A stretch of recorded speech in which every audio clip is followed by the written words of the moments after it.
Hello everybody, welcome to MJX Movies. Today I'll be acting the film Rambo III from 1988, directed by Peter MacDonald, primarily written by Sylvester Stallone. In this movie, former Green Beret John Rambo lives in a Thai Buddhist monastery, where he only leaves to go fight in Krabi Kabong fights, after which he donates the proceeds to the monastery in which he lives. His former friend, his still friend, Colonel Troutman, seeks him out along with an embassy officer by the name of Griggs. They find him at the monastery and they ask if he'd like to go investigate the atrocities being committed by the Soviet forces in the Soviet-Afghan War. Obviously, Rambo declines, stating that it's not his war.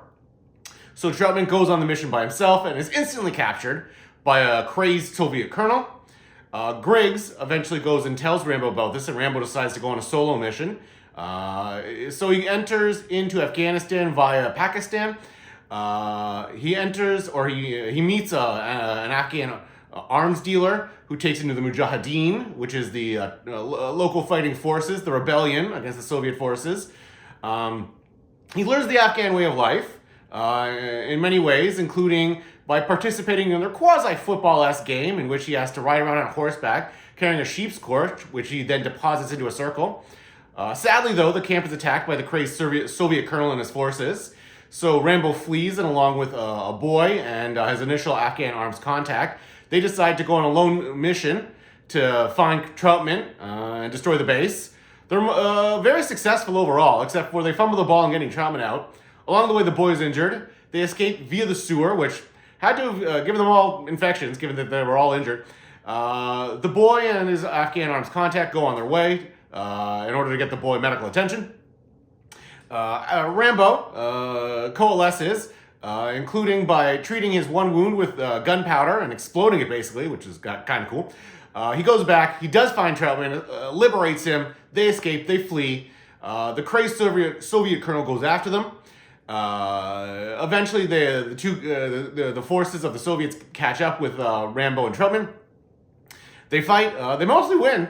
But when there's overwhelming Soviet forces and all looks like it's lost, the Mujahideen arrive on horseback, and the Soviet forces, because I guess they don't have discipline of fire, lose to them, and the battle's almost over, but not before Rambo defeats the Soviet colonel in his helicopter, not through the use of artillery or anything like that, but just by head-on collision, which Rambo is basically fine after. Thus concludes Rambo III. So, this movie stars Sylvester Stallone as Rambo, obviously.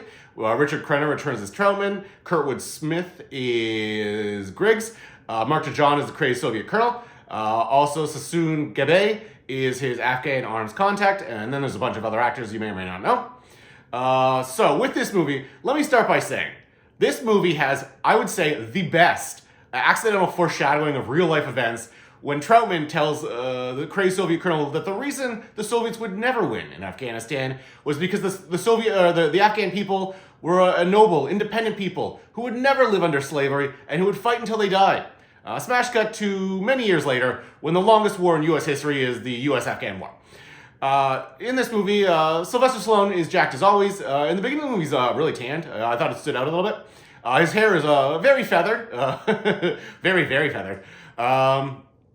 It took me a second to get through the plot, and honestly, it took probably longer than it took Stallone to think it up. The plot on this is paper thin. This is mostly a lot of running around, making things explode, and seeing Rambo kind of grunt and grimace in pain. I don't know what else to say really about this, but there's not a whole lot to say other than, for me, this is probably a nay.